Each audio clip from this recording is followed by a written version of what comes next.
Brought to you by Nova शुद्ध घी। जब जब खाए दिल खुश हो जाए, सदियों का नोवा शुद्ध देसी घी, सपना स्वस्थ भारत का। I love ghee.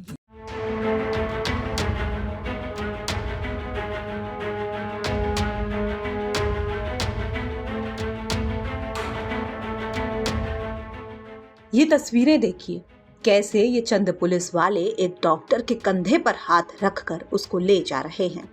डॉक्टर साहब ने कोई क्राइम नहीं किया, बल्कि वो तो अस्पताल के इमरजेंसी विभाग में अपनी ड्यूटी दे रहे थे। लेकिन कुछ पुलिस वाले आए और उनको ड्यूटी पर से ही उठा कर ले गए। ये तस्वीरें अब सोशल मीडिया पर वायरल हैं और ये पूरा मामला उत्तर प्रदेश के इटावा का है। दरअसल इटावा के शहर में स्थित डॉक्टर भीमराव अंबेडकर संयुक्त चिकित्सालय का ये मामला है, जहां बीते बुधवार की देर रात को ये घटना हुई। जानकारी के मुताबिक एक पुलिसकर्मी के स्वजन बीमार थे और इसको लेकर संबंधित थाने के कुछ सिपाही और दारोगा अस्पताल में आ पहुंचे और यहाँ के इमरजेंसी वार्ड में वो आ गए। आरोप है कि ड्यूटी पर तैनात डॉक्टर राहुल बाबू के साथ पहले तो पुलिसकर्मियों ने बातचीत की और उसके बाद उन्हें और उनके साथ एक फार्मासिस्ट शरद यादव को बदतमीजी करते हुए अस्पताल से उठा कर ले गए।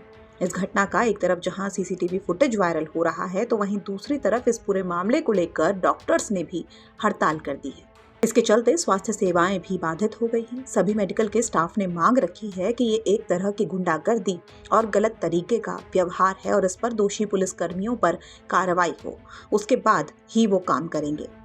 वहीं मामले पर प्रताड़ित हुए डॉक्टर राहुल बाबू का क्या कुछ कहना है, सुनिए। इमरजेंसी में तैनाती कल रात, तो कल 3 पुलिस वाले आए कि एसपी साहब की माँ को देख लो। तो हम लोग व्यवस्था कर ही रहे थे, किसी फार्मासिस्ट को भेज रहे थे एसपी ऑफिस। तब तक वो बदला करने लगे, हमको ले गए इमरजेंसी के सीट के यहाँ से। फिर सिविलियन थाना ले गए एसआई सुनील कुमार, जिसने मेरा मोबाइल छीना और मुझे एसपी को ले गया एसपी चौराहे पे। फिर एसपी साहब का फोन आया, उन्होंने वापस भेज दिया। उन्होंने कहा कि मुझे पता नहीं था इन्होंने इतना गलत किया आपके साथ, इसलिए सॉरी बोला उन्होंने एसपी साहब को।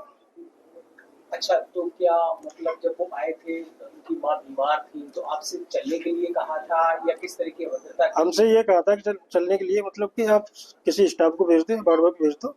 हम सीएम साहब से बात भी की थी, भेज ही रहे थे किसी को। तब तक वो भद्रता करने लगे। अच्छा, कि आप हमसे बड़े हो गए क्या, एसपी साहब से बड़े हो क्या, जो घर जाकर नहीं देखोगे। कितने पुलिस वाले? 4 पुलिस वाले थे। वर्दी में थे 4 पुलिस वाले। कितने बजे की घटना और क्या रहा होगा? ये 12 बजे की समथिंग घटना है रात की। क्या बताया गया आपसे? हमसे बताया गया एसपी साहब की वहाँ का बीपी मशीन ले चलो, बीपी लो है, बीपी की समस्या बताइए और दवाई ले चलो। तो कोई इंस्पेक्टर साथ में था आपके पुलिस वाले?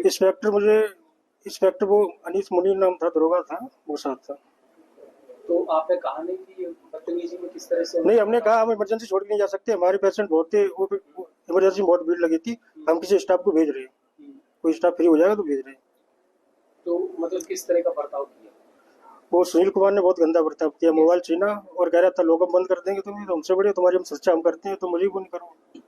कलर पकड़ के ले गए? हाँ, उससे सिरवा ने धक्का भी मारे, उसने मोबाइल छीन के।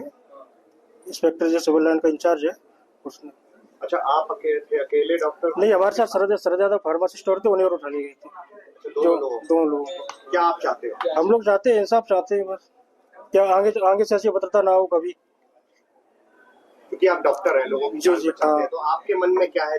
हमारे मन में यह है कि आगे से ऐसी भद्रता ना हो, हमें बेइज्जती फील ना हो बस। तो डॉक्टर राहुल बाबू का कहना है कि हम लोग इंसाफ चाहते हैं और आगे से किसी के साथ भी ऐसी अभद्रता नहीं होनी चाहिए। हालांकि इस पूरी घटना पर CMO Etawah doctor BK Singh ने क्या कुछ कहा है, सुनिए। ये कोई घटना की मुझे सूचना दी गई है कि रात में हमारे जो डॉक्टर तैनात थे ड्यूटी पर, फार्मासिस्ट स्टाफ था, उनको कुछ जबरन बलपूर्वक करते हुए यहाँ से कुछ पुलिसकर्मी आए थे और उठा करके ले गए। उनके साथ में सभ्य व्यवहार किया गया है और जो भी अपराध हुआ उनको बहुत कष्ट पहुंचा है और गाली गलौज भी हुई है और जबरन उठा के ले गए हैं। इससे सरकारी कार्य में बाधा भी पहुंची है और ऐसा करना एक जघन्य अपराध है, सरकारी ड्यूटी से किसी आदमी को जबरन उठा जाना, जिससे जनता, अगर उस समय कोई डॉक्टर के इमरजेंसी में आती और वो इतनी देर तक डॉक्टर को उठा के ले गए हैं, तो ये बहुत ही इस टाइप की शिकायत प्राप्त हुई है, जो गंभीर अपराध है। इस मामले की जो भी कानून सम्मत कार्रवाई होगी वो सख्त कराई जाएगी, क्योंकि ऐसी पुनरावृत्ति और ऐसा अपमान करना किसी भी, चाहे वो पुलिस हो या कोई भी व्यक्ति हो, ये इस देश के लिए कानून के अंतर्गत अपराध है और उनके खिलाफ सख्त कार्रवाई, जो भी कानून सम्मत होगी वो कार्रवाई कराएंगे। एक आपराधिक घटना है और इसमें जो भी कानून होगा हम लोग कर्मचारियों को आश्वस्त कर रहे हैं कि उनके साथ इंसाफ, कानून जो भी इंसाफ होगा, इंसाफ वाली कार्रवाई होगी वो कराई जाएगी। और उनसे बिल्कुल अनुरोध किया जा रहा है कि वो हंगामा हड़ताल ना करें, शांति बनाए रखें और अपनी अपनी ड्यूटी जनता के लिए तत्काल जारी करें। तो मामले पर सीएमओ साहब ने डॉक्टरों से हड़ताल न करने और शांति बनाए रखने की अपील की है। वहीं मामले पर डॉक्टर्स की शिकायत के बाद 2 पुलिस कर्मियों को लाइन हाजिर कर दिया गया है और साथ ही सीओ सिटी को मामले की जांच सौंप दी गई है। इटावा से अमित तिवारी की रिपोर्ट, यूपी तक।